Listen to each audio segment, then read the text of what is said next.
ഇന്നത്തെ റെസിപ്പി ഒരു ചെറുപയർ ദോശയാണ്. ഇപ്പോൾ ഡയറ്റൊക്കെ നോക്കുന്നവർക്കും അല്ലെങ്കിൽ പ്രോട്ടീൻ റിച്ച് ആയിട്ടുള്ള ആഹാരം, ഇപ്പോൾ ജിമ്മിൽ പോകുന്നവരൊക്കെ പ്രോട്ടീൻ റിച്ച് ആയിട്ടുള്ള ആഹാരങ്ങളാണ് കഴിക്കുന്നത്. അപ്പോൾ അങ്ങനെയുള്ളവർക്ക് ഇത് ട്രൈ ചെയ്യാം. പിന്നെ ഷുഗർ കുറയ്ക്കണം എന്നുള്ളവർക്ക് ദോശയ്ക്കും ഇഡ്ഡലിക്കും ഒക്കെ പുട്ടിനൊക്കെ പകരം ഇങ്ങനത്തെ ദോശ എന്തെങ്കിലും കഴിച്ചു കഴിഞ്ഞാൽ അങ്ങനെ അങ്ങ് ദോശ ഇഡ്ഡലിയും കഴിക്കുന്നതിൻ്റെ അത്ര ഷുഗർ കൂടില്ല.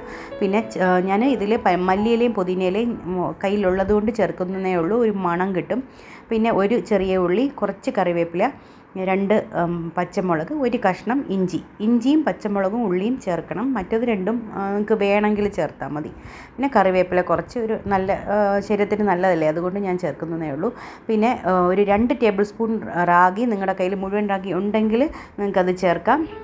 അതല്ലെങ്കിൽ റാഗി പൊടി ചേർത്താൽ മതി. ഞാൻ റാഗി പൊടിയാണ് ചേർക്കുന്നത്. മുഴുവൻ റാഗിയുള്ളവർ ഇതിൻ്റെ കൂടെ റാഗി കൂടെ കുതിർത്തെടുക്കണം. ഇനി ഇതെല്ലാം കൂടി നമ്മൾ മിക്സിയുടെ ബൗളിലേക്ക് ഇടണം. എന്നിട്ട് ഒരു 1/4 കപ്പ് റാഗിപ്പൊടി, മുഴുവൻ റാഗിയുള്ളവർ അത് ചേർത്താൽ മതി. 2 ടേബിൾ സ്പൂൺ റാഗിയാണ് ചേർക്കേണ്ടത്, അത് കൂടുതൽ ചേർക്കരുത്. അപ്പോൾ പിന്നെ കളറും മാറും, ടേസ്റ്റും കുറച്ച് വ്യത്യാസം വരും. അപ്പോൾ കുട്ടികൾക്ക് കൊടുക്കുമ്പോൾ അവർക്ക് ചിലപ്പോൾ ഇഷ്ടപ്പെടാൻ വഴിയില്ല. നമുക്കിപ്പോൾ കളറൊക്കെ നോക്കിയിട്ടാണ് കുട്ടികൾ കഴിക്കുന്നത്. പിന്നെ ഒരു 1/2 ടീസ്പൂൺ ജീരകം, ഇത്രയും ചേർത്തിട്ട് നമ്മൾ കുറച്ച് വെള്ളം ഒഴിച്ചിട്ട് നമ്മൾ അരയ്ക്കണം. പിന്നെ ഒരു കുറച്ച് മഞ്ഞൾപ്പൊടി ഞാൻ ഇട്ടു, അത് നിങ്ങൾക്ക് വേണമെങ്കിൽ ചേർത്താൽ മതി. പിന്നെ കുറച്ച് വിഷമയം എന്തെങ്കിലും പയറിലുമൊക്കെ ഉണ്ടെങ്കിൽ പോട്ടെ എന്ന് വിചാരിച്ചിട്ടാണ് ഞാൻ ഇട്ടത്. കളറൊന്നും അധികം വരില്ല റാഗി ഇട്ടേക്കുന്നതുകൊണ്ട്.